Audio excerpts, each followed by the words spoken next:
Thanks for joining me. I've not long come back from the Golden Palace where it's finished. Wolves 2, Crystal Palace 2. We still await our clean sheet, our first clean sheet in ages, and that's one win in 20 games. Fosun must be very patient because most clubs would have sacked the manager with a run like that. One win in 20 games, and that was against Luton, who were relegated. And it just won't do, because most teams, 10 games, no win, and not just 10 games this season without a win. It was the run-in from last season. It was a terrible run. We were losing home, away, virtually every week, except for that Luton game. But how long will they wait before they open the trap door and the manager go through it? Don't get me wrong, I don't like to call for anybody's head, but a run like that, it can't continue, because if it does, it's going to be too late. It's a home game. We've only failed to score in one game, and that was the first game away at Arsenal, and we've scored in every game since then. And if today's was a must-win game, next week, at home to Southampton, were previously bottom at the start of the day, but now had the first win against Everton. Next week's definitely a must-win. Will the manager still be in situ by then? We'll have to wait and see. But there's reports in the press that David Moyes said he'd be well up for the job, and so would Graham Potter, who is from the West Midlands, so it's an interesting thought. But the possession was about 57% to 43% in favour of Wolves.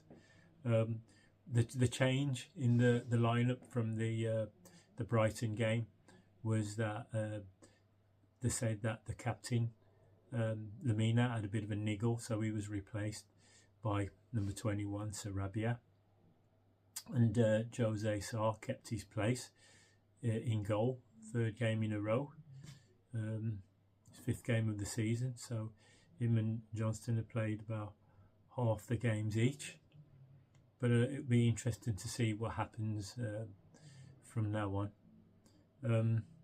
The first half, our best chance was it was a through ball to Sarabia. It was 1-on-1 with the keeper, but he probably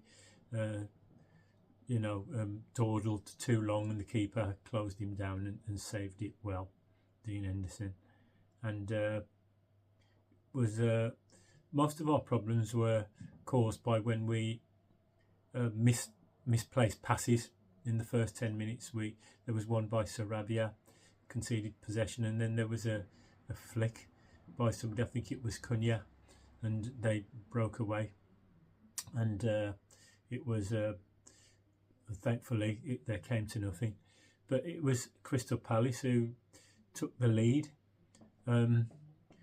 It was a bit of a disaster, because our goalie, he was about to catch the ball, and Larson headed it out of his hands straight to their player, who gladly tucked it away into the empty goal. And you could see, because I was above where the goal went in, so I had a good view of it.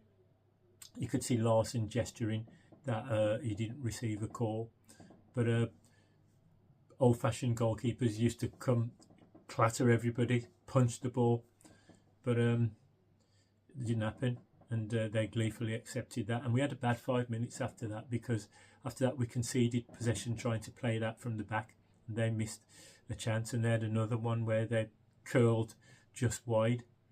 Then the manager made a triple substitution. He hauled off Doyle, Totti Gomez and Sarabia, and brought on Bellegarde, Lamina and Guedes. And it was Lamina who did a brilliant turn deep in his own half and ran forward with it and sprayed the ball out. And it was a good move by Cunha, and Guedes laid it off to Strand Larsen, who tucked away his 4th goal of the season. And that gave us a bit of momentum, because after that we looked likely. We switched from 5-3-2 to 4-4-2, which is interesting because last week both our goals came after we switched from 5-3-2 to 4-4-2. And it was good to see Guedes getting an assist for João Gomez's goal to put us 2-1 ahead. João Gomez was arguably our best player.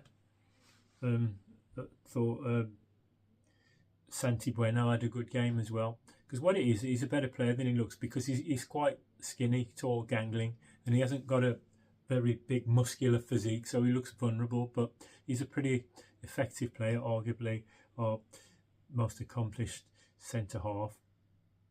And again, it was disappointing, the goal, what we conceded. It was from a corner, and the England centre-half, Mark Gahey, he had unmarked back post, another set piece, corner, and he just gleefully tapped it in. So our goalie, who was arguably man of the match against Man City with a few very good saves, in the last week, it was his weak kick out that led to the Brighton's first goal last week, and today he was arguably to blame for both goals. But we're rock bottom now, and say, how long do we give it? Because 1 win in 20, that's poor by any standards. Can it go on? Is he going to survive the week? If he does, and if we don't win next week, he's got to be gone. He's got to be, surely. Don't get me wrong, I've got no pleasure in calling for his head, but we're getting detached at the bottom. Games are running out. I know it's only November, but smell the coffee. What do we do? But hopefully I'll be there next week. We'll keep supporting Wolves thick and thin, but it finished 2-2. We're still bottom, 1 win in 20, no clean sheet. But come on, up the Wolves.